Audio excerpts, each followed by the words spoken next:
السلام عليكم ورحمة الله.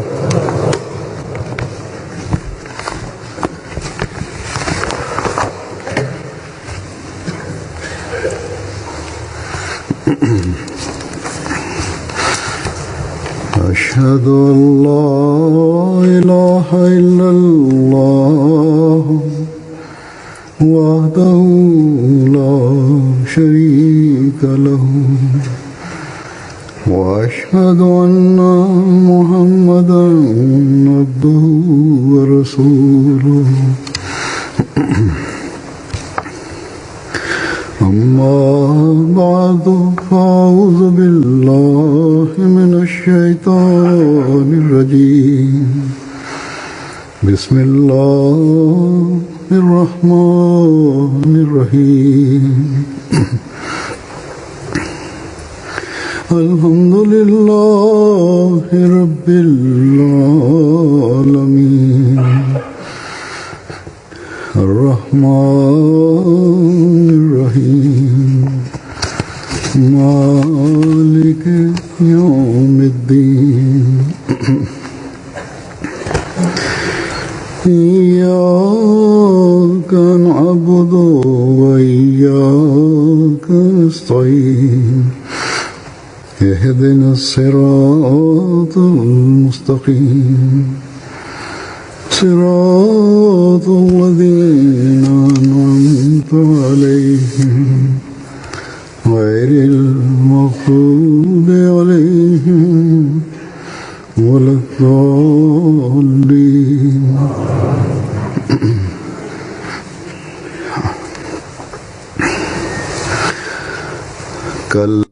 நேற்று மார்ச் 23ஆம் தேதியாக இருந்தது.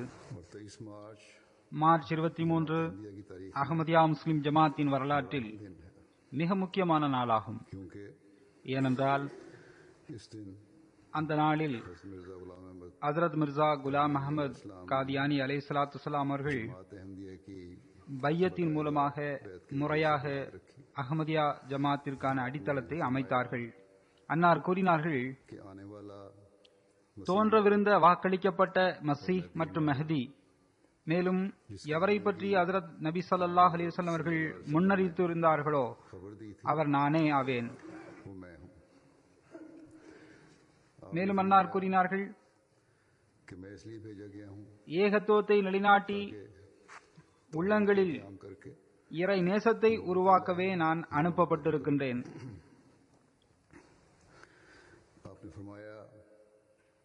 மேலும் அன்னார் கூறினார்கள், ஐரோப்பா மற்றும் ஆசியா போன்ற பூமியின் பல்வேறு இடங்களில் வசிக்கும் மக்களில் நல்லியல்பு கொண்ட அனைவரையும் ஏகத்துவத்தின் பக்கம் ஈர்க்க வேண்டும் எனவும் தனது அடியார்களை ஒரே மார்க்கத்தின் கீழ் ஒன்று கூட்ட வேண்டும் எனவும் இறைவன் விரும்புகின்றான். இதுவே இறைவனின் நோக்கமாகும். இதற்காகவே நான் உலகத்திற்கு அனுப்பப்பட்டிருக்கின்றேன். எனவே நீங்கள் இந்த நோக்கத்தை பின்பற்றுங்கள். ஆனால் மென்மை, நல்லொழுக்கம் மற்றும் துவாவில் அழுத்தம் கொடுத்தவாறு பின்பற்றுங்கள்.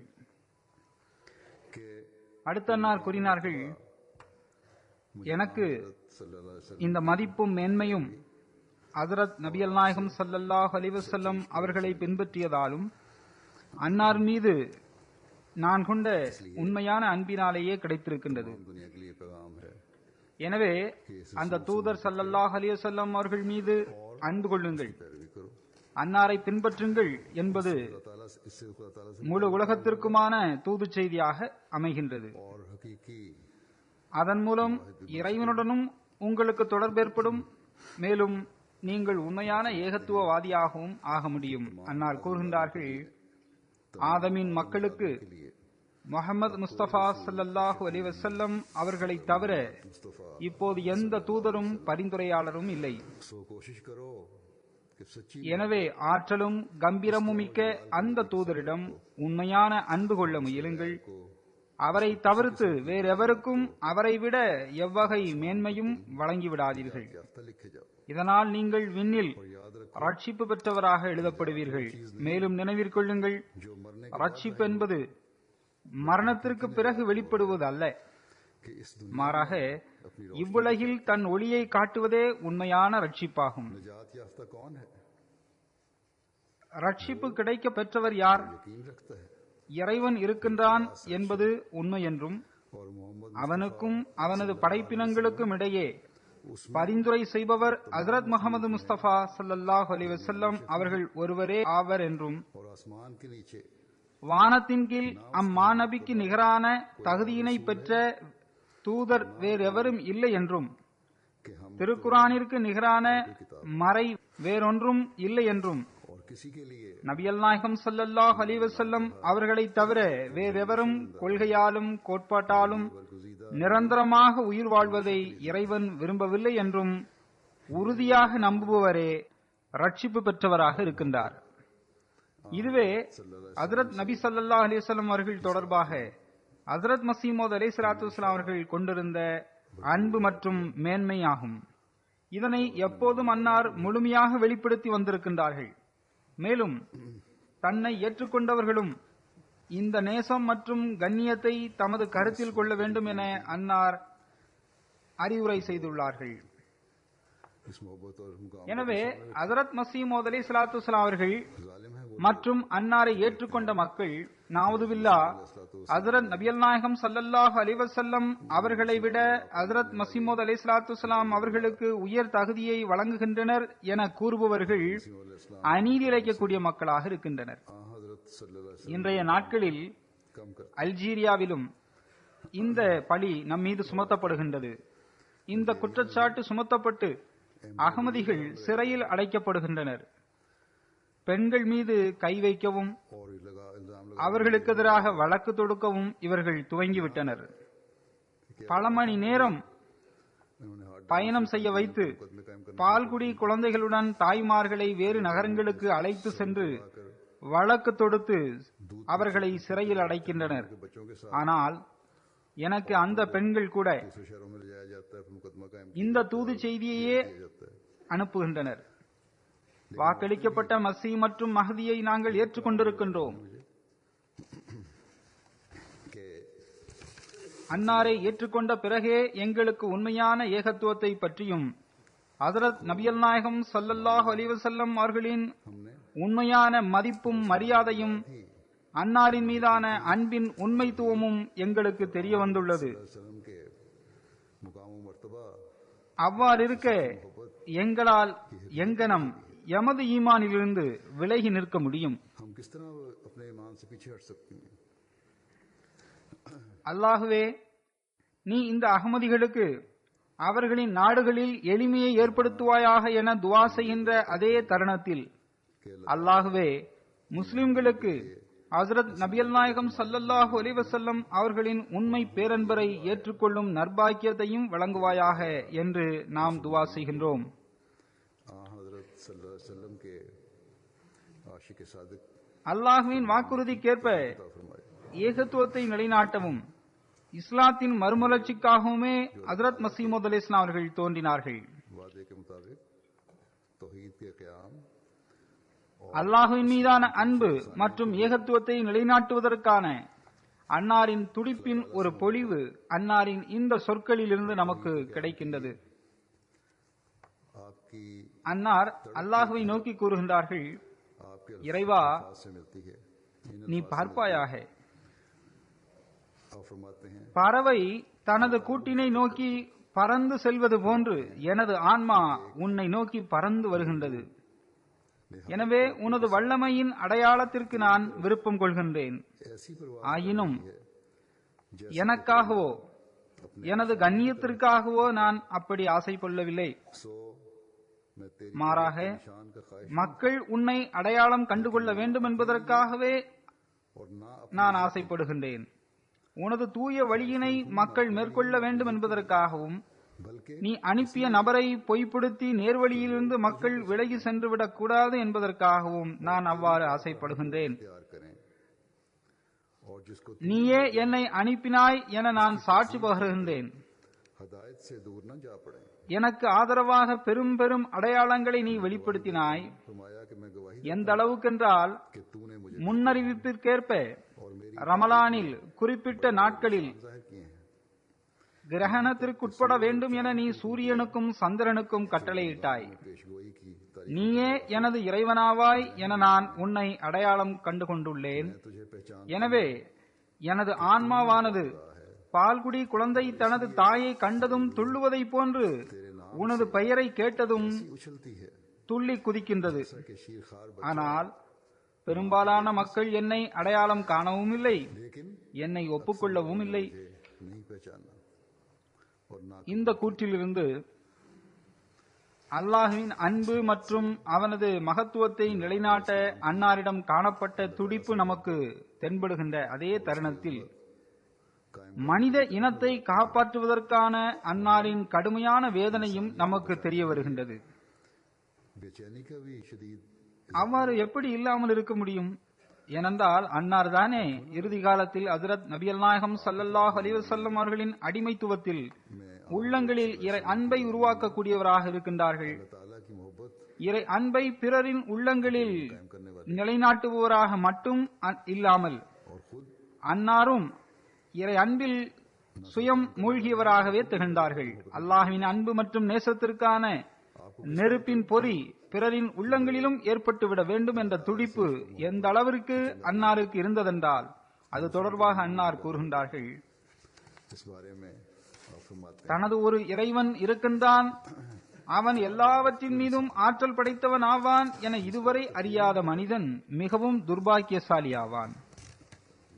எமது சொர்க்கம் எமது இறைவனே, कि उसका एक खुदा है। எமது பேரின்பங்கள் அனைத்தும் எமது இறைவனிடத்தில் உள்ளன. ஏனெனில் हमारा खुदा நாம் அவனை கண்டிருக்கின்றோம், आला लज़्ज़ात அவனிடத்தில் ஓர் அழகினை கண்டோம். क्योंकि இந்த செல்வம் உயிரை கொடுத்தேனும் பெறத்தக்கதாகும். हमती उसमें पाई। ஒருவன் தன்னை முற்றிலும் இழந்தாகிலும் பெறத்தக்கது இம்மாணிக்கம். இழப்பிற்குள்ளானவர்களே, खरीदने के लायक அந்த நீரூற்றின் பக்கம் விரைந்து ஓடுங்கள், होने से हासिल हो। அது உங்கள் தாகத்தை தணிக்கும். इस அது வாழ்வளிக்கும் நீரூற்றாகும், कि तुम्हें से அது उங்களை காப்பாற்றும். ये जिंदगी का चश्मा நான் என்ன செய்வேன்? जो तुम्हें எங்கனம் இந்த நற்செய்தியினை உள்ளங்களில் உறைய செய்வேன். और किस तरह इस खुश இதுதான் உங்கள் இறைவன் என்று மக்கள் கேட்கும் பொருட்டு தெருக்களில் எந்த முரசு கொண்டு நான் அறைவேன். तुम्हारा ये खुदा மக்கள் கேட்கும் பொருட்டு அவர்களின் காதுகள் திறக்க நான் என்ன மருத்துவம் செய்வேன்? से मैं इलाज करूं तासम பாருங்கள், लोगों के இந்த சொற்களின் மறைவில் எந்த அளவிற்கு வேதனை உள்ளது.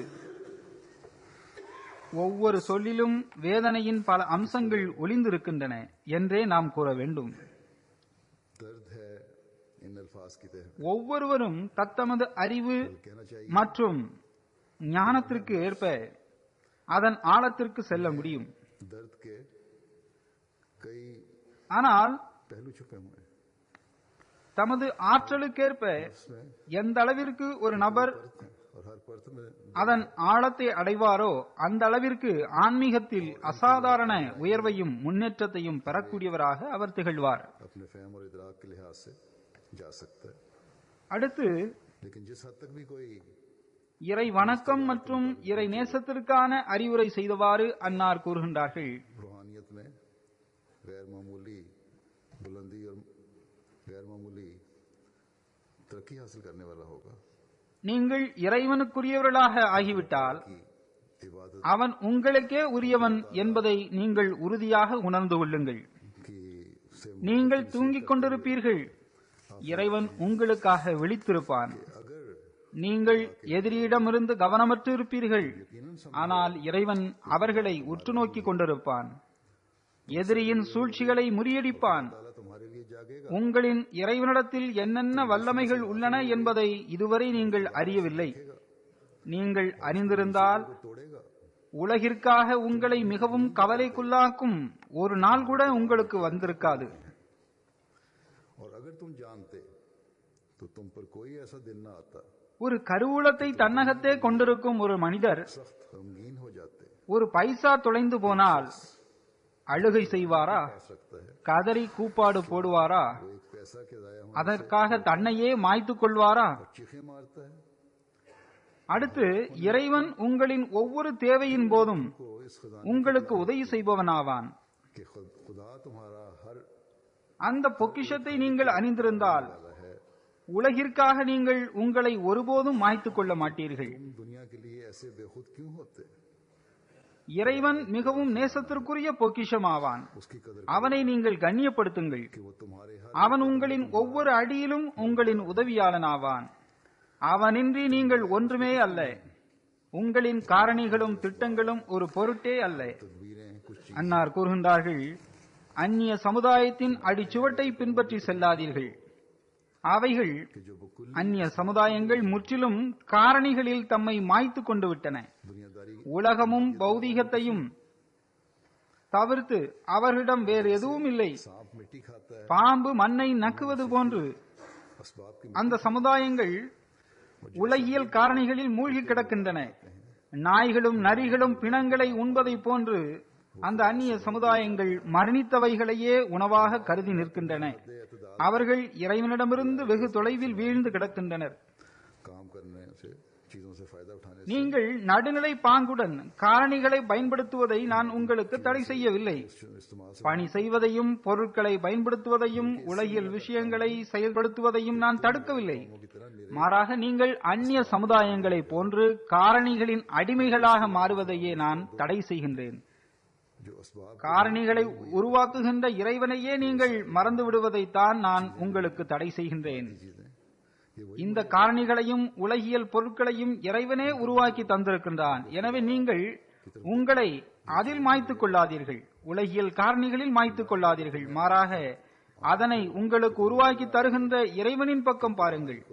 அன்னார் கூறுகின்றார்கள், உங்களுக்கு கண்கள் இருந்திருந்தால் இறைவன் மட்டுமே இருக்கின்றான், மற்றவை அனைத்தும் பொருளற்றவையாகும் என்பதை நீங்கள் கண்டு கொண்டிருப்பீர்கள். எனவே இறைவனுடன் நமக்கு இந்த அளவிற்கு தொடர்பு இருக்க வேண்டும், அதனை நாம் அடைய வேண்டும். ஹஜ்ரத் மஸீஹ் மவ்ஊத் அலைஹிஸ்ஸலாத்து வஸ்ஸலாம் அவர்கள் தம்மை ஏற்றுக்கொண்ட மக்கள் இந்த தரத்தை அடைய வேண்டும் என விரும்புகின்றார்கள். நான் தற்போது குறிப்பிட்டது போன்று ஏகத்துவத்தை நிலைநாட்டுகின்ற பொறுப்பும் இஸ்லாத்தின் மறுமலர்ச்சிக்கான பொறுப்பும் அன்னார் ஹஜ்ரத் நபி ஸல்லல்லாஹு அலைஹி வஸல்லம் அவர்கள் மீது கொண்டிருந்த அன்பு மற்றும் நேசத்தின் காரணத்தால் அன்னாருக்கு தரப்பட்டுள்ளது. இந்த அன்பு மற்றும் நேசத்திற்கான காட்சி அன்னாரிடம் எங்கனம் தென்படுகின்றது என கேட்டால் அதற்கு ஏராளமான சம்பவங்கள் இருக்கின்றன. ஒரு சம்பவத்தை அறிவிப்பாளர் அறிவிக்கின்றார். ஒருமுறை அன்னார் மஸ்ஜித் முபாரக்கில் காதியானில் மேலே தனிமையில் உலாவிக் கொண்டிருந்தார்கள். ஏதோ முணுமுணுத்தவாறு இங்கும் அங்கும் அன்னார் நடந்து கொண்டிருந்தார்கள். அது மட்டுமல்லாமல் அன்னாரின் கண்களிலிருந்து கண்ணீரும் வழிந்தோடிக் கொண்டிருந்தது. உசூர் அவர்களுக்கு ஏற்பட்ட வேதனைதான் என்ன என்று அந்த நபர் கேட்டபோது உசூர் கூறினார்கள், ஹஜ்ரத் நபியல் நாயகம் ஸல்லல்லாஹு அலைஹி வஸல்லம் அவர்களின் மரணத்தின் போது ஹஸ்ஸான் பின் சாபித் எழுதிய கவிதையை நான் படித்துக் கொண்டிருந்தேன். அந்த கவிதை இவ்வாறாகும். அதன் பொருள், இறைவனின் அன்பிற்குரிய தூதரே, நீங்கள் என் கண்ணின் கருவிழியாய் திகழ்ந்தீர்கள். இன்று உங்களது மரணத்தின் காரணமாக எனது கண்கள் குருடாகிவிட்டன. உங்களுக்கு பிறகு இனி எவர் மடிந்தாலும் மடியட்டும், அதை பற்றி எனக்கு கவலை இல்லை. எனக்கோ உங்களது மரணத்தை பற்றியே அச்சம் ஆட்கொண்டிருந்தது. அந்த மரணம் நிகழ்ந்தும் விட்டது. ஹஜ்ரத் மஸீஹ் மவ்ஊத் அலைஹிஸ்ஸலாத்து வஸ்ஸலாம் அவர்கள் கூறினார்கள், நான் இந்த கவிதையை படித்துக் கொண்டிருந்த போது இந்த கவிதை எனது நாவிலிருந்து வெளிப்பட்டிருக்க வேண்டுமே என்ற எண்ணம் எனது உள்ளத்தில் எழுந்தது. இந்த கவிதையை படித்துக் கொண்டிருந்த போது அன்னாரின் கண்களிலிருந்து வழிந்தோடிய கட்டுக்கடங்காத கண்ணீர் அன்னாரின் உள்ளத்தில் நிலையை வெளிப்படுத்துகின்றது. நஅூதுபில்லாஹ், ஹஜ்ரத் நபியல் நாயகம் ஸல்லல்லாஹு அலைஹி வஸல்லம் அவர்களை விட தமக்கு உயர்ந்த அந்தஸ்தை ஹஜ்ரத் மஸீஹ் மவ்ஊத் அலைஹிஸ்ஸலாம் அவர்கள் வழங்கியிருப்பதாக ஆட்சேபனை செய்யக்கூடிய எதிரிகள் அன்னாரின் இந்த அன்பு மற்றும் நேசத்திற்கு அருகில் கூட நெருங்க முடியாது.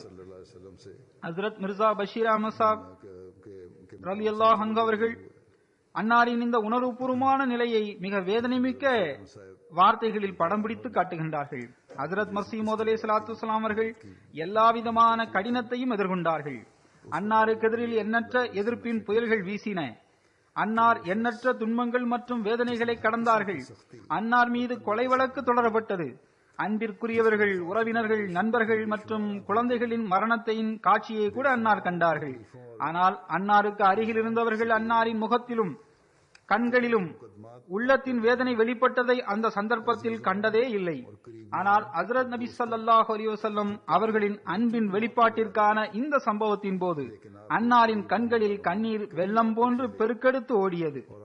ஹஜ்ரத் நபிகள் நாயகம் ஸல்லல்லாஹு அலைஹி வஸல்லம் அவர்களின் மீதான அன்பிற்கான காட்சிகள் அன்னாரின் எழுத்துக்களிலும் மல்புசாத்திலும் ஏராளம் நமக்கு காண கிடைக்கின்றன. ஒரு இடத்தில் இஸ்லாத்தின் எதிரிகள் ஹஜ்ரத் நபிகள் நாயகம் ஸல்லல்லாஹு அலைஹி வஸல்லம் அவர்கள் மீது எள்ளி நகையாடிய விஷயத்தை செவிமடுத்த போது தமது உள்ளத்தின் நிலையை அன்னார் வெளிப்படுத்தியவாறு இவ்வாறு கூறுகின்றார்கள். நமது தூய தூதர் ஸல்லல்லாஹு அலைஹி வஸல்லம் அவர்களின் கண்ணியத்திற்கு எதிராக இந்த மக்கள் செய்கின்ற எள்ளி நகையாடலை விட வேறு எந்த விஷயமும் எனது உள்ளத்திற்கு வேதனையை ஏற்படுத்தியதில்லை. மனிதர்களில் சிறந்த மனிதராகிய ஹஜ்ரத் நபிகள் நாயகம் ஸல்லல்லாஹு அலைஹி வஸல்லம் அவர்களின் நற்பண்புகளுக்கு எதிராக இவர்கள் செய்கின்ற வேதனை மிகு ஏச்சு பேச்சுகள் எனது இதயத்தை மிகவும் காயப்படுத்திவிட்டன. இறைவன் மீது ஆணையாக எனது அனைத்து சந்ததிகளும் சந்ததிகளின் சந்ததிகளும் மேலும் எனது அனைத்து நண்பர்களும் உதவியாளர்களும் எனது கண்களுக்கு முன்னால் கொலை செய்யப்பட்டால், எனது கைகளும் கால்களும் துண்டிக்கப்பட்டால், என் கண்விழிகள் பிடுங்கி எறியப்பட்டால், நான் எனது எல்லா விருப்பங்களிலிருந்தும் தோல்வியுற செய்யப்பட்டால், எனது அனைத்து மகிழ்ச்சியும் வசதி வாய்ப்பும் என்னிடமிருந்து பறிக்கப்பட்டு விட்டால், எனக்கு ஏற்படும் வேதனையை விட ஹஜ்ரத் நபிகள் நாயகம் ஸல்லல்லாஹு அலைஹி வஸல்லம் அவர்கள் மீது செய்யப்படும் அசுத்தமான தாக்குதல்களால் ஏற்படும் வேதனையே எனக்கு மிகுந்த வலியை தருகின்றது.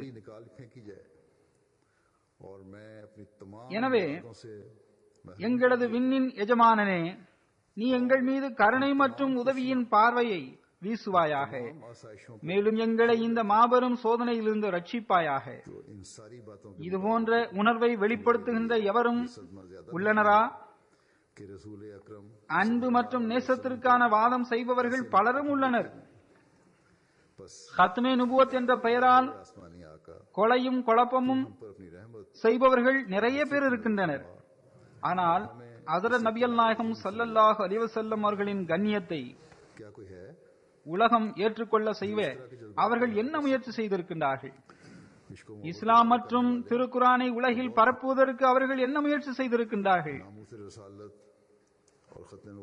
ஹஜ்ரத் மஸீமூத் அலைஹிஸ்ஸலாத்து வஸ்ஸலாம் அவர்களின் சொற்கள் வெறும் வாயளவிலான வாதமாக மட்டும் இருக்கவில்லை.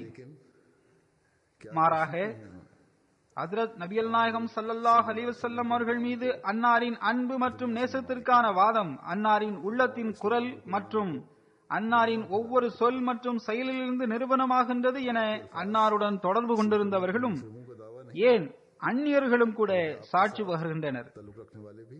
அந்த வகையில் அதனை வெளிப்படுத்தியவாறு அமிர்தசரஸிலிருந்து வெளிவந்த வக்கீல் எனும் பெயர் கொண்டிருந்த அகமதி அல்லாத இவர்களின் ஒரு பத்திரிகை அன்னாரின் மரணத்தின் போது இவ்வாறு எழுதியது: மிர்சா சாஹிபின் மரணம் என்பது அன்னாருடன் கடுமையான கருத்து வேறுபாடு கொண்டிருந்த போதிலும் முஸ்லிம்களுக்கு, குறிப்பாக ஒளிமயமான சிந்தனை கொண்ட முஸ்லிம்களுக்கு, அவர்களின் ஒரு மாபெரும் மனிதர் அவர்களை விட்டு பிரிந்து விட்டார் என்ற உணர்வை ஏற்படுத்திவிட்டது. மேலும் அத்துடன் இஸ்லாத்தின் எதிரிகளுக்கு எதிரான போட்டியில் அன்னாரின் இருப்புடன் தொடர்புடைய அழகுமிக்க இஸ்லாத்தின் தற்காப்பு என்பதும் முடிந்துவிட்டது. தொடர்ந்து அந்த பத்திரிகை எழுதுகின்றது: மிர்சா சாஹிபின் எழுத்துகளும் நூல்களும் இன்று தனது கடமையை செய்து முடித்துவிட்டன. அவை நமக்கு அன்னாரின் மேன்மை மற்றும் முக்கியத்துவத்தை உணர செய்துவிட்டன. எதிர்காலத்தில் இஸ்லாத்தின் பாதுகாப்பு பணி எந்த அளவிற்கு விரிவடைந்தாலும் மிர்சா சாஹிபின் இந்த நூல்களை புறந்தள்ளிவிட்டு செய்வது என்பது இயலாத ஒன்றாகும். அதாவது அன்னாரின் நூல்களின்றி இஸ்லாத்தின் பாதுகாப்பு பணி என்பது சாத்தியமே இல்லை. ஆக இஸ்லாம் அல்லாஹ்வின் இறுதி மார்க்கம் மற்றும் முழுமையான மார்க்கம் என்பதை நிறுவனம் செய்வதற்காகவே அன்னார் இவை அனைத்தையும் செய்தார்கள். மேலும் ஹஜ்ரத் நபிகள் நாயகம் ஸல்லல்லாஹு அலைஹி வஸல்லம் அவர்கள் மீதான அன்பின் காரணமாகவும் அன்னாரின் மேன்மையை உலகை ஏற்றுக்கொள்ள செய்வதற்காகவும் உலகிற்கு அதனை அறிவிப்பதற்காகவும் அன்னார் இவை அனைத்தையும் செய்தார்கள். ஹஜ்ரத் நபிகள் நாயகம் ஸல்லல்லாஹு அலைஹி வஸல்லம் அவர்களுக்கே உண்மையான அந்தஸ்து இருக்கின்றது என்பதையும் முஹம்மதிய மார்க்கத்தை போன்று வேறொரு மார்க்கம் இல்லை என்பதையும் மற்ற மார்க்கத்தினருக்கு அன்னார் வெளிப்படுத்தி காட்டினார்கள். ஆட்சேபனை செய்யக்கூடியவர்கள் அன்னார் ஹஜ்ரத் நபி ஸல்லல்லாஹு அலைஹி வஸல்லம் அவர்கள் மீது கொண்டிருந்த அன்பின் வெளிப்பாட்டினை படிக்க வேண்டும், அதனை சீர்தூக்கி பார்க்க வேண்டும். இல்லை என்றால் மேலோட்டமான வெறும் ஆட்சேபனை என்பது அறிவீனத்தின் அடையாளமாக அமைந்துவிடும். ஹஜ்ரத் மஸீஹ் அலைஹிஸ்ஸலாத்து வஸ்ஸலாம் அவர்கள் நன்றி உணர்வுள்ள ஒரு மாணவனை போன்றும் விசுவாசமிக்க தொண்டனை போன்றும் தன்னை எப்போதும் குறிப்பிட்டு வந்துள்ளார்கள். தமக்கு கிடைத்தவையெல்லாம் தமது எஜமானர் ஹஜ்ரத் நபி ஸல்லல்லாஹு அலைஹி வஸல்லம் அவர்கள் மீது கொண்ட அன்பு மற்றும் அன்னாரை பின்பற்றியதன் காரணமாகவே தமக்கு கிடைத்துள்ளது என்று அன்னார் கூறி வந்துள்ளார்கள். இதனை வெளிப்படுத்தியவாறு அன்னார் ஒரு இடத்தில் கூறுகின்றார்கள், ஹஜ்ரத் இப்ராஹிம் அலைஹிஸ்ஸலாம் அவர்களுக்கு இறைவன் வஹி அறிவித்தான். அதன் பிறகு இஸ்ஹாக்கிற்கும் பின்னர் இஸ்மாயிலிற்கும் யாக்கூபிற்கும் யூசுஃபிற்கும் மூசாவிற்கும் மஸீஹ் இப்னு மரியமிற்கும் இறைவன் வஹி அறிவித்தான்.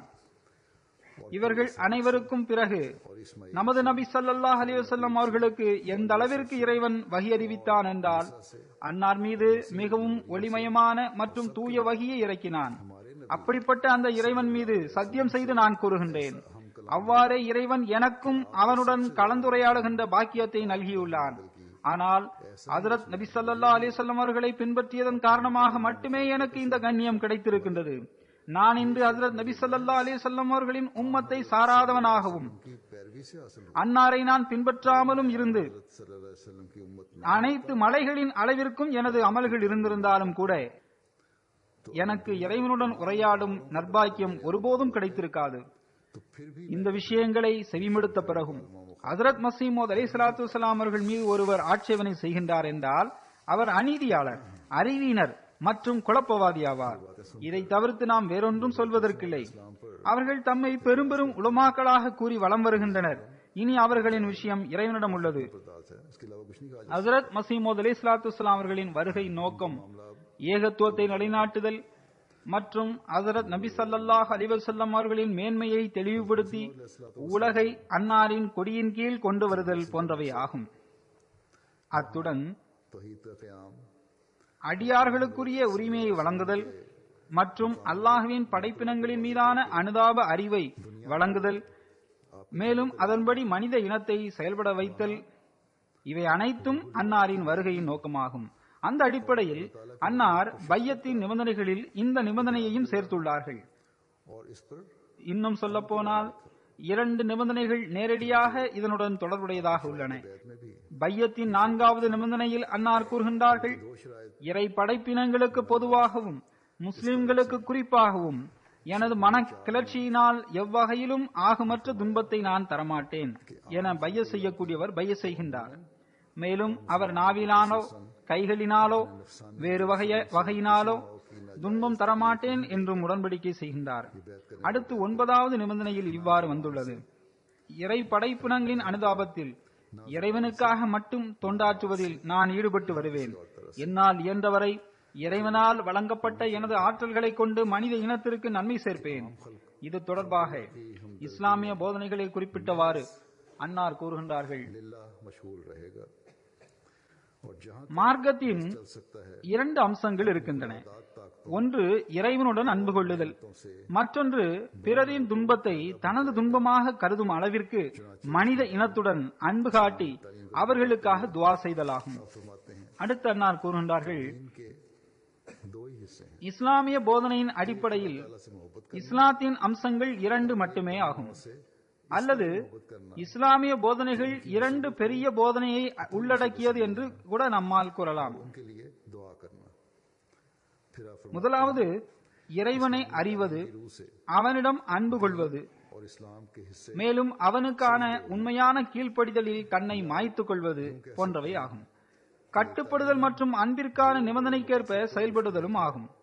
அன்னார் கூறினார்கள், இரண்டாவது நோக்கம் என்னவென்றால் ये कि மனித இனத்திற்கான தொண்டு जैसा कि மற்றும் அனுதாபத்திற்காக தனது அனைத்து ஆற்றல்களையும் திறமைகளையும் செலவிடுவது, और उसकी सच्ची इताअत में அரசர் முதல் अपने वजूद को அடிமட்ட மனிதன் வரை जैसा कि शर्त தனக்கு நன்மை செய்த நபருடன் நன்றி உணர்வுடனும் அழகிய முறையிலும் நடந்து கொள்வதும் ஆகும். दूसरा मकसद ये है कि उसके बंदों இறைவன் மீதான அன்பிற்கு பிறகு और हमदर्दी में அவனது படைப்பினங்களுடன் को खर्च करना நல்ல முறையில் நடந்து கொள்வதற்கான போதனை இதுவே ஆகும். और बादशाह से लेकर அல்லது இறைவன் மீதான அன்பின் காரணத்தால் அவனது படைப்பினங்களுக்குரிய கடமைகளை செலுத்துவதன் பக்கம் கவனம் செலுத்துவது ஆகும் என்று கூட நாம் கூறலாம். और एहसान के साथ இதுவே மார்க்கத்தின் இரண்டு முக்கிய அம்சங்களாகும். बस ये है वो तालीम जो खुदा ताला की मोहब्बत के बाद இது தொடர்பான அன்னாரின் நிலை எப்படி இருந்தது, या यूं ஹஜ்ரத் மஸீஹ் அலைஹிஸ்ஸலாம் அவர்கள் எப்படி நடந்து கொண்டார்கள் என்பதை விளக்கியவாறு ஒரு இடத்தில் அன்னார் கூறுகின்றார்கள், की अदायगी की तरफ तवज्जो दिलाती है. நான் इस बारे में அனைத்து முஸ்லிம்களுக்கும், हालत கிறிஸ்துவர்களுக்கும், இந்துக்களுக்கும், इस्लाम की ஆரியர்களுக்கும் ஒன்றை தெளிவுபடுத்துகின்றேன். आप किस तरह अमल फरमाते थे உலகில் எவரும் எனக்கு பகைவர் இல்லை. करते हुए அதாவது நான் எவரையும் என்னை எதிர்க்கக்கூடியவரையும் கூட எனது பகைவராக கருதியதே இல்லை. और ईसाइयों और அன்னார் கூறுகின்றார்கள், और பாசமிக்க தாய் ஒருவள் जाहिर करता हूँ தன் குழந்தைகளை நேசிப்பதை விட அதிகமாக நான் மனித இனத்தை நேசிக்கின்றேன். இன்னும் சொல்ல போனால் नहीं समझता किसी को. அதைவிட அதிகமாக நான் மனித இனத்தை நேசிக்கின்றேன். फरमाया मैं बनी नौ உண்மையை கொலை செய்யும் பொய்யான கொள்கைகளுக்கே நான் எதிரியாவேன். इंसान मेहरबान மனித இனத்தின் மீதான அனுதாபம் என் மீது கடமையாகும். कि इससे बढ़कर பொய், இணை வைத்தல், கொடுமை, எல்லா வகையான தீய செயல்கள், நேர்மையின்மை, அநியாயம், அக்கிரமம், தீய ஒழுக்கம் ஆகியவற்றை வெறுத்தொதுக்குவது எனது கொள்கையாகும்.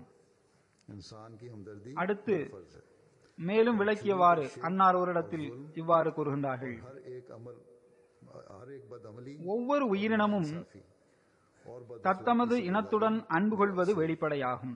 எந்த அளவுக்கென்றால் சுயநலம் தோன்றாதவரை எறும்புகளும் எறும்புகளை நேசிக்கின்றன. के जाहिर எனவே कि हर एक चीज இறைவன் பக்கம் மக்களை அழைக்கும் நபரின் கடமை என்னவென்றால் के समो அவர் பிறரை மிக அதிகமாக நேசிக்க வேண்டும், மனித இனத்தை அதிகமாக நேசிக்க வேண்டும். जी मायल ना हो எனவே நான் எல்லாரையும் விட गलतियों से अगर कोई खुद மனித இனத்தின் மீது மிக அதிகமாக நேசம் கொள்கின்றேன். மஸீஹ் அலைஹிஸ்ஸலாம் அவர்கள் கூறுகின்றார்கள், बस जो शख्स के खुदा ताला ஆயினும் बुलाता है அவர்களின் उसका फर्ज தீய செயல்கள் மற்றும் எல்லா வகையான அநீதிகள், अल्लाह की तरफ बुलाता है, தீமைகள் अल्लाह की तरफ बुला रहे हैं மற்றும் கிளர்ச்சிகளின் எதிரியாவேன். कि सबसे ज्यादा मोहब्बत करे, நான் எந்த ஒரு தனி நபருக்கும் எதிரி அல்ல. सबसे ज्यादा मोहब्बत करता हूँ. எனவே எனக்கு வழங்கப்பட்டுள்ள சொர்க்கத்தின் அனைத்து அருட்கொடைகள் மற்றும் கருவூலங்களின் திறவுகோலை நான் பாசமிகு உணர்வுடன் दुश्मन हूँ, மனித இனத்திற்கு முன் சமர்ப்பிக்கின்றேன். इसलिए वो खजाना जो मुझे मिला है எனக்கு கிடைத்துள்ள செல்வம் तमाम खजानों உண்மையில் और नेमतों की எல்லா வகையான வைரம், தங்கம் மற்றும் வெள்ளியை விட மேலானதாகும். அதனை மிக எளிதாக நீங்கள் கண்டறிந்து பெற்றுக்கொள்ள முடியும். அது அனைத்து வகையான தினார் மற்றும் நகைகளின் மீதான அரச நாணயத்தின் அடையாளமாகும். अज किस्म हीरा அரச நாணயத்தின் அடையாளம் என்பதன் பொருள் என்னவென்றால், कोई चीज नहीं है, என்னிடம் உள்ள इसे दरियाफ्त हो सकता है விண்ணின் சாட்சியங்களாகும். कि उन तमाम दराहम அவை வேறு எவரிடமும் இல்லை. पर सुल्तान அவை என்னை உண்மைப்படுத்துகின்றன, எனக்கு சாட்சி பகர்கின்றன. का निशान है. कौन सा बादशाह அன்னார் கூறுகின்றார்கள், मेरे पास है, அனைத்து மார்க்கங்களிலும் दूसरे के पास नहीं है. இஸ்லாமிய மார்க்கம் மட்டுமே உண்மையானதாகும் என எனக்கு கூறப்பட்டுள்ளது. மேலும் திருக்குரானின் போதனைகள் மட்டுமே நம்பத்தகுந்ததும் மனித கரம் படிவதிலிருந்து தூய்மையானதாகவும் உள்ளது मुझे फरमाया गया என எனக்கு அறிவிக்கப்பட்டிருக்கின்றது. आयतों में से सिर्फ कुरानी அனைத்து நபிமார்களிலும் முழுமையான போதனை நல்கக்கூடியவர் மற்றும் உயர்தரமான நுட்பமான ஞானம் நிறைந்த போதனையை நல்கக்கூடியவர் தமது தூய முன்மாதிரிகளின் மூலமாக மனிதத்துவத்தின் சிறப்புகளை வெளிப்படுத்தி காட்டக்கூடியவர், எமது தலைவரும் எமது எஜமானருமாகிய ஹஜ்ரத் முஹம்மது முஸ்தபா ஸல்லல்லாஹு அலைஹி வஸல்லம் அவர்கள் மட்டுமே ஆவார் என எனக்கு கற்றுத்தரப்பட்டுள்ளது. நான் அந்த இறைவன்புறமிருந்து வாக்களிக்கப்பட்ட மசீஹாகவும் வாக்களிக்கப்பட்ட மஹ்தியாகவும் உள்ளார்ந்த மற்றும் வெளிப்புற கருத்து வேறுபாடுகளை தீர்ப்பவராகவும் நீதி தீர்ப்பவராகவும் இருப்பதாக எனக்கு தூய வஹீயின் மூலமாக கூறப்பட்டுள்ளது. எனக்கு மசீ மற்றும் மஹதி என பெயர் வைக்கப்பட்டுள்ளது. இந்த இரண்டு பெயர்களையும் எனக்கு ஹஜ்ரத் நபி ஸல்லல்லாஹு அலைஹி வஸல்லம் அவர்கள் சூட்டியுள்ளார்கள். பின்னர் இறைவனும் தனது நேரடியான வஹீயின் மூலமாக இதே பெயரையே எனக்கு சூட்டியுள்ளான். அடுத்து இதுவே எனது பெயராக இருக்க வேண்டும் என்பது தற்போதைய காலத்தின் தேட்டமாகவும் உள்ளது. அன்னார் இவ்விஷயங்களை வெறும் எழுதுவதற்காக மட்டும் கூறவில்லை, அல்லது தமக்கு மனித இனத்தின் மீது மிக அதிகமாக அன்பு இருப்பதாக வெறும் வாதம் மட்டும் செய்துவிடவில்லை. மாறாக அதற்கான செயல் ரீதியான வெளிப்பாடும் அன்னாரின் வாழ்க்கையில் நமக்கு காண கிடைக்கின்றது. ஒரு பக்கம் தான் மசீ மற்றும் மஹதியாக தோன்றியிருப்பதாக அன்னார் வாதம் செய்தார்கள். மேலும் அந்த வாதத்தின் உண்மைத்துவத்திற்கு சான்றாக அல்லாஹ் அடையாளங்களை வெளிப்படுத்தும் போது, அதிலும் குறிப்பாக தண்டனையின் வடிவில் மக்களுக்கு அடையாளம் வெளிப்படும் போது அன்னார் நிம்மதியிழந்து விடுகின்றார்கள். அது தொடர்பாக நாம் பார்க்கின்றோம். ஹஜ்ரத் மஸீஹ் மவ்ஊத் அலைஹிஸ்ஸலாத்து வஸ்ஸலாம் அவர்களின் வீட்டின் ஒரு பகுதியில் வசித்து வந்த மௌலவி அப்துல் கரீம் சாப் சியால்கோட்டி அவர்கள் இது தொடர்பாக கூறுகின்றார்கள். பிளேக் நோய் பரவி வந்த நாட்களில் ஒவ்வொரு நாளும் எண்ணற்ற மக்கள் அந்நோய்க்கு இரையாகி மடிந்து வந்தனர். மௌலவி அப்துல் கரீம் சாப் சியால்கோட்டி அவர்கள் கூறுகின்றார்கள், நான் ஹஜ்ரத் மஸீஹ் மவ்ஊத் அலைஹிஸ்ஸலாத்து வஸ்ஸலாம் அவர்கள் இவ்வாறு துவா செய்வதை அப்போது கேட்டேன். அதை செவியுற்று நான் மிகவும் ஆச்சரியத்திற்குள்ளானேன். ஹஜ்ரத் மௌலவி சாஹிப் அவர்கள் கூறுகின்றார்கள், அந்த துவா ஹஜ்ரத் மஸீஹ் மவ்ஊத் அலைஹிஸ்ஸலாம் அவர்கள் செய்தபோது அன்னாரின் குரலில் எந்த அளவிற்கு வேதனை இருந்ததென்றால் அதை செவியுற்றவரின் உள்ளம் உருகிவிட்டது. அதை செவியுற்று வியக்கத்தக்க உணர்வுபூர்வமான நிலையில் மனிதனை அது ஆழ்த்தியது. ஒரு பெண் பிரசவ வலியால் துடிதுடிப்பது போன்று அன்னார் வேதனையினால் மன்றாடினார்கள், துடித்தார்கள், அழுதார்கள். அன்னார் செய்த துவாவை நான் மிக கவனமாக செவியுற்றேன். இறை படைப்பினங்கள் பிளேக் நோயின் தண்டனையிலிருந்து தப்பிக்க வேண்டும் என அன்னார் துவா செய்து கொண்டிருந்தார்கள். இறைவா, இந்த மக்கள் பிளேக் நோயினால் அழிந்துவிட்டால் பின்னர் உன்னை வணங்குபவர்கள் எவர் என்று அன்னார் துவா செய்தார்கள். எனவே சிந்தியுங்கள், ஒரு முன்னறிவிப்பிற்கேற்ப எதிரிகளின் மீது அந்த தண்டனை இறங்கியது. ஆனால் அன்னாரோ அந்த தண்டனை அகழ்வதற்கு துவா செய்கின்றார்கள். அந்த தண்டனை அகன்றுவிடும் பட்சத்தில் எதிரிகள் அன்னாருக்கு எதிராக கூச்சலிடுவதும் சாத்தியமாக இருந்தது. அன்னாரின் முன்னறிவிப்பும் ஐயத்திற்குள்ளாகி இருக்கும். ஆனால் மனித இனத்தின் மீதான அனுதாபமானது அந்த தண்டனையை சகித்துக் கொள்ள முடியவில்லை அன்னாரால். இறைவா, இவர்களை தண்டனையிலிருந்து காப்பாற்றுவாயாக என அன்னார் துவா செய்து கொண்டிருந்தார்கள். மேலும் ஈமானின் பாதுகாப்பிற்கு வேறொரு வழியை காட்டுவாயாக என்றும் அன்னார் துவா செய்தார்கள். அனுதாபம் காட்ட வேண்டிய தருணத்தில் அன்னார் அனுதாபம் காட்டவில்லை என அன்னாரின் எதிரிகள் கூட அன்னார் மீது ஆட்சேபனை செய்ய முடியாது. அதற்கு அன்னாரின் வாழ்க்கையில் ஏராளமான சம்பவங்கள் நமக்கு கிடைக்கின்றன. ஒரு சம்பவத்தை கூறுகின்றேன். மினாரத்துல் மஸீ கட்டுமான பணி துவங்கியதும் இந்துக்கள் கூச்சலிட்டனர். இதன் மூலம் எங்களது குடும்ப பெண்களின் கண்ணியத்திற்கு குறைவு ஏற்படும் என்றனர். அதனை விசாரிப்பதற்கு அரசாங்கத்தின் சார்பாக ஒரு நீதிபதியும் வந்தார். அவரிடம் அனைத்து விளக்கமும் அளிக்கப்பட்டது. இது ஒரு அடையாளமாக கட்டப்பட்டு வருகின்றது, அதில் ஒளியூட்டப்படும். இந்த பகுதி அதன் மூலமாக ஒளிமயமாக இருக்கும். பெண்களின் கண்ணியத்திற்கு எந்த வகையிலும் எந்த பாதிப்பும் வராது. அது அவர்களின் குடும்ப பெண்களுக்கு பிரச்சனை என்றால் எங்கள் குடும்ப பெண்களுக்கும் அது பிரச்சனையாகத்தான் இருக்கும். எனவே குடும்ப பெண்களின் கண்ணியத்திற்கு பாதிப்பு என்பதெல்லாம் தவறான மற்றும் வீணான காரண காரியங்களாகும் என்று ஹஜ்ரத் மஸீஹ் மவ்ஊத் அலைஹிஸ்ஸலாம் அவர்கள் அந்த நீதிபதியிடம் எடுத்து கூறினார்கள். நீதிபதியுடன் அங்கு லாலாமால் என்ற ஒருவரும் இருந்தார்.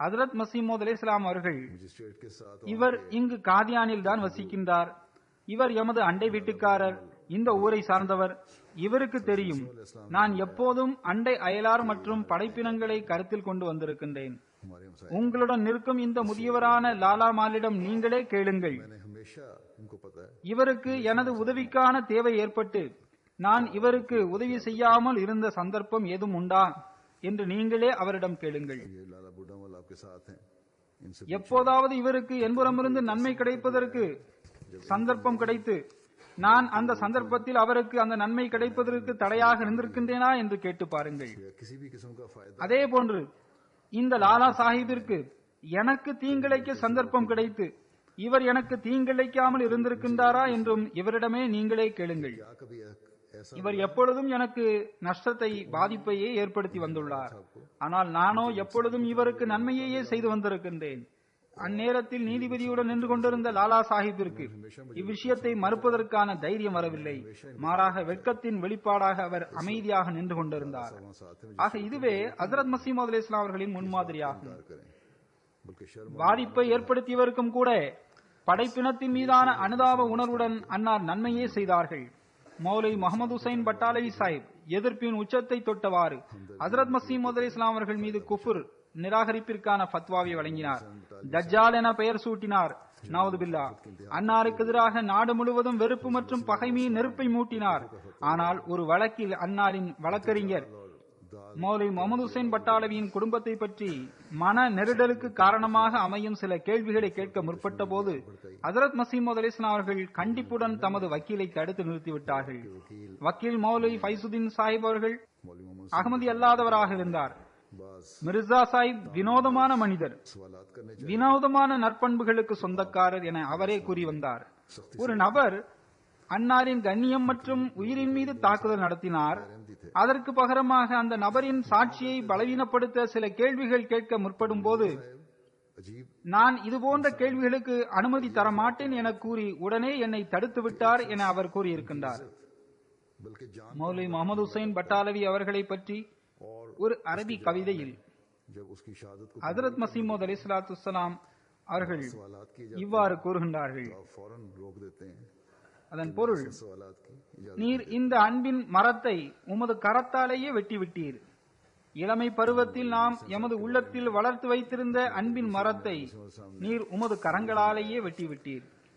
ஆனால் எனது உள்ளம் என் நிலையிலும் அன்பு மற்றும் நேசத்தின் விவகாரங்களில் தவறிழைக்கவே இல்லை. இது ஒரு உதாரணமாகும். ऐसा फवादी அன்னாரின் அமைப்பை அழிப்பதற்கு எண்ணற்ற பெயர்தாங்கிய ஆலிம்கள் அன்னாரை எதிர்த்தார்கள். तूने इस मोहब्बत के दरख्त को अपने அன்னார் மீது குஃபுர் ஃபத்வா வழங்கப்பட்டது. जवानी की இப்போது வரை வழங்கியும் வருகின்றனர். किया था, मगर मेरा दिल किसी सूरत में அதன் விளைவாக कमी இன்று வரை முஸ்லிம் நாடுகளிலும் बहरहाल ஏனைய உலக நாடுகளிலும் कि आपके मिशन को खत्म करने के लिए நமக்கு எதிர்ப்பு இருந்து வருகின்றது. मुसलमान उलमा ने कोशिश की, இது ஹஜ்ரத் மசீமோத் அலைஹிஸ்ஸலாம் அவர்களின் போதனையின் தாக்கத்தின் காரணமாகவே आपकी मुखालफत की, நாம் எதிரிகளின் ஏற்று பேச்சுகளுக்கு எதிரில் நமது நல்லொழுக்கத்தை கைவிட்டு விடுவதில்லை. इसका नतीजा है कि दुनिया के मुख्तलिफ ममालिक में मुसलमान ममालिक में हमारी मुखालफत சட்டத்தையும் நாம் கையில் எடுப்பது கிடையாது. இந்த காலத்தில் மசீம், மெஹதி மற்றும் நீதி தீர்ப்பவர் तालीम का हम पर असर है, ஹஜ்ரத் மசீஹ் மௌத் அலைஹிஸ்ஸலாத்து வஸ்ஸலாம், मुखालफिन के जवाब में ஹஜ்ரத் மிர்சா குலாம் அஹமது காதியானி அலைஹிஸ்ஸலாத்து வஸ்ஸலாம் அவர்களே ஆவர். अखलाकी मयारों को नहीं छोड़ते। மேலும் இஸ்லாத்தின் மறுமலர்ச்சி மற்றும் ஏகத்துவத்தை நிலைநாட்டுவது மற்றும் பூமியில் அல்லாமல் உள்ளங்களில் कि इस जमाने के நிலை பெற வேண்டிய ஹஜ்ரத் நபி ஸல்லல்லாஹு அலைஹி வஸல்லம் அவர்களின் ஆட்சியும் கூட ஹஜ்ரத் மஸீஹ் மவ்ஊத் அலைஹிஸ்ஸலாத்து வஸ்ஸலாம் அவர்கள் மூலமாகவும் அன்னாரின் ஜமாத்தின் மூலமாகவும் மட்டுமே நிலை பெற முடியும். और तौहीद का क़याम இதை தவிர்த்து எந்த வாளின் மூலமாகவோ துப்பாக்கியின் மூலமாகவோ அல்லது அதிகாரத்தின் மூலமாகவோ நிலை பெற முடியாது. அல்லது தீவிரவாதத்தை பரப்புவதன் மூலமாகவோ அல்லது அப்பாவி மக்களை கொன்று குவிப்பதன் மூலமாகவோ அந்த ஆட்சி மனித உள்ளங்களில் நிலை பெற முடியாது. या ताकत से இதனை இன்றைய முஸ்லிம்கள் புரிந்திருந்தால் எவ்வளவு நன்றாக இருந்திருக்கும். नाम पर मुस्लिमों को कत्ल करने ஐரோப்பாவில் இஸ்லாத்தின் பெயரால் தனிநபர் அல்லது அமைப்புகள் நடத்துகின்ற தாக்குதலாக இருக்கட்டும், के नाम पर अफराद அல்லது இங்கு லண்டனில் 2 நாட்களுக்கு முன்பு அநியாயமாக அப்பாவிகள் கொலை செய்யப்பட்டார்கள். சாலையில் சென்ற பாதசாரிகள் மீது காரை ஏற்றிவிட்டனர். காவல்துறையை சார்ந்தவரும் கொலை செய்யப்பட்டார். இந்த பெயர்தாங்கிய ஆலிம்கள் தவறாக மக்களை வழிநடத்தி முஸ்லிம்களின் உள்ளங்களில் இஸ்லாத்தின் அழகிய போதனைகளை உரைய செய்வதற்கு பகரமாக அநீதி மற்றும் அக்கிரமங்களை உரைய செய்துவிட்டனர். இதன் காரணமாகவே இந்த சம்பவங்கள் நிகழ்கின்றன. எனவே இதுபோன்ற சூழலில் நான் எப்போதும் கூறி வந்துள்ளேன், இப்போதும் கூறுகின்றேன், இஸ்லாத்தின் அழகை உலகிற்கு முன் அகமதிகளாகிய நீங்கள் எடுத்து வையுங்கள். இது அகமதிகளாகிய உங்களின் பொறுப்பாகும். அகமதியத்தின் எதிர்ப்பை பற்றிய கேள்வியை பொறுத்தவரை இவர்களால் அகமதியத்திற்கு எந்த பாதிப்பையும் ஏற்படுத்த முடியாது. அல்லாஹ் ஹஜ்ரத் மஸீஹ் மவ்ஊத் அலைஹிஸ்ஸலாத்து வஸ்ஸலாம் அவர்களை வெற்றி பெற செய்வதற்காகவே அனுப்பியிருக்கின்றான். இனி இஸ்லாம் அன்னாரின் மூலமாகவே பரவும். எனவே நாம் தான் இஸ்லாத்தை பரப்ப வேண்டும். அப்பாவி மக்கள் கொல்லப்படுகின்ற இந்த செயல்களுக்கு நாம் கடும் கண்டனம் தெரிவிக்க வேண்டும். இதற்கெதிரில் குரல் எழுப்ப வேண்டும். பாதிக்கப்பட்டவர்களுடன் அனுதாபத்தை வெளிப்படுத்துவதும் நமது கடமையாகும். ஹஜ்ரத் அக்தஸ் மஸீஹ் மவ்ஊத் அலைஹிஸ்ஸலாம் அவர்கள் கூறுகின்றார்கள், முழு உலக மக்களே நன்றாக கேட்டுக்கொள்ளுங்கள். இது பூமியையும் வானத்தையும் படைத்த இறைவனின் முன்னறிவிப்பாகும். அவன் இந்த ஜமாத்தை முழு உலகிலும் பரப்பி விடுவான். சான்றுகள் மற்றும் ஆதாரங்களின் அடிப்படையில் அனைவரின் மீதும் மேன்மையை வழங்குவான். அந்த நாள் வரவிருக்கின்றது. மாறாக அந்த நாள் மிக அருகில் உள்ளது. உலகில் கண்ணியத்துடன் நினைவு கூறப்படும் மார்க்கம் இதுவாகவே இருக்கும். இறைவன் இந்த மார்க்கம் மற்றும் அமைப்பிற்கு அசாதாரண அருள் மற்றும் பரக்கத்துகளை வழங்குவான். அதனை அழிக்க நாடும் ஒவ்வொருவரையும் அவன் தோல்வியுற செய்வான். இந்த வெற்றி கியாமத் வந்துவிடும் வரை நிலை பெற்றிருக்கும். இன்று இவர்கள் என்னை எள்ளி நகையாடுகின்றனர் என்றால் அதனால் என்ன நஷ்டம் ஏற்பட்டுவிடும்? ஏனென்றால் ஏளனம் செய்யப்படாத எந்த தூதரும் தோன்றவே இல்லை. எனவே வாக்களிக்கப்பட்ட மசீஹையும் ஏளனம் செய்யப்படுவது அவசியமானதாக இருக்கின்றது. யா ஹஸரத்தன் அலல் இபாத் மா யாதீஹிம் மின் ரசூலின் இல்லா கானு பிஹி யஸ்தஹ்ஸிஊன் என்று இறைவனே திருக்குர்ஆனில் கூறியிருக்கின்றான். எனவே இது இறைவன் புறமிருந்து வெளிப்பட்ட அடையாளமாகும். ஒவ்வொரு நபியுடனும் எள்ளி நகையாடப்பட்டுள்ளது. ஆனால் அனைத்து மக்களின் கண்ணெதிரில் விண்ணிலிருந்து இறங்கினார். வானவர்களும் அவருடன் இருக்கும் பட்சத்தில் அத்தகைய நபரை யார்தான் எள்ளி நகையாடுவார்? எனவே வாக்களிக்கப்பட்ட மசீஹ் விண்ணிலிருந்து இறங்குவார் என்பது வெறும் பொய்யான கற்பனையாகும் என்பதை இந்த ஆதாரத்தின் மூலமாகவும் அறிவுடைய மனிதனால் புரிந்து கொள்ள முடியும். நினைவிற்கொள்ளுங்கள், எவரும் விண்ணிலிருந்து இனி இறங்கி வரமாட்டார். தற்போது உயிருடன் உள்ள நமது அனைத்து எதிரிகளும் மரணித்து விடுவர். ஆயினும் அவர்களில் எவரும் மரியமின் மகன் ஈசா விண்ணிலிருந்து இறங்குவதை காணமாட்டார். அடுத்து அவர்களுக்கு பிறகு எஞ்சியிருக்கும் அவர்களின் சந்ததிகளும் மரணித்துவிடும். அவர்களிலும் எவரும் மரியமின் மகன் ஈசா விண்ணிலிருந்து இறங்குவதை காணமாட்டார். அடுத்து அவர்களின் சந்ததிகளின் சந்ததிகளும் மரணித்து போகும். ஆயினும் அவர்களிலும் எவரும் மரியமின் மகன் ஈசா விண்ணிலிருந்து இறங்குவதை காணமாட்டார். இறைவன் அவர்களின் உள்ளங்களில் அப்போது பதற்றத்தை ஏற்படுத்துவான். சிலுவை மேலோங்குவதற்கான காலமும் கழிந்துவிட்டதே, உலகமோ வேறு வடிவிலும் வந்துவிட்டதே. ஆயினும் இதுவரை மரியமின் மகன் ஈசா விண்ணிலிருந்து இறங்கவில்லையே என மக்கள் பதற்றமடைவர். அப்போது அறிவு படைத்த மக்கள் இக்கொள்கையை முற்றாக கைவிட்டு விடுவர். இன்றைய நாளிலிருந்து 3 நூற்றாண்டு கழிந்திருக்காது. அப்போது ஈசாவை எதிர்பார்த்து காத்திருக்கும் கிறிஸ்துவர்களும் முஸ்லிம்களும் வெகுவாக நம்பிக்கை இழந்து நிராசை அடைந்து இந்த பொய்யான கொள்கையை விட்டு விடுவர். உலகில் ஒரே மார்க்கம் மட்டுமே இருக்கும். ஒரு தலைவர் மட்டுமே இருப்பார். நான் வெறும் விதை விதைக்கவே வந்துள்ளேன். எனவே எனது கரத்தால் அந்த விதை விதைக்கப்பட்டு விட்டது. இனி அது வளரும், மலரும். அதை எவராலும் தடுக்க முடியாது. அல்லாஹ்வின் அருளால் மசீஹ் அலைஹிஸ்ஸலாம் அவர்கள் விதைக்கப்பட்ட அந்த விதை வளர்ந்து மலர்ந்து பரவி வருகின்றது. நாம் அதன் பசுங்கிளைகளாக மாற வேண்டும் என்றால் நமது பணி ஹஜ்ரத் மஸீஹ் மவ்ஊத் அலைஹிஸ்ஸலாம் அவர்களின் நூல்களிலிருந்து கூறப்பட்டது போன்று நாம் அல்லாஹ்வின் மீதான அன்பு, சக மனிதர்கள் மீதான அனுதாபம் நமது ஒவ்வொரு சொல்லிலும் செயலிலும் வெளிப்பட வேண்டும். அல்லாஹ் நமக்கு அதற்கான பாக்கியத்தை வழங்குவானாக.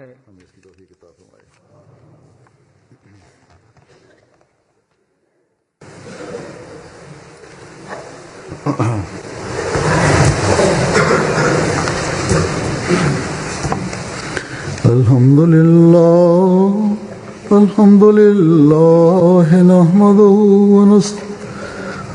لله نحمده ونستعينه ونستغفره ونؤمن به ونتوكل عليه ونعوذ بالله من شرور أنفسنا ومن سيئات أعمالنا من يهده الله فلا مضل له ومن يضلل فلا هادي له ونشهد أن لا إله إلا الله ونشهد أن محمدا عبده ورسوله عباد الله رحمكم الله إن الله يأمر بالعدل والإحسان وإيتاء ذي القربى وينهى عن الفحشاء والمنكر والبغي يعظكم لعلكم تذكرون اذكروا الله يذكركم وادعوه يستجب لكم ولذكر الله أكبر.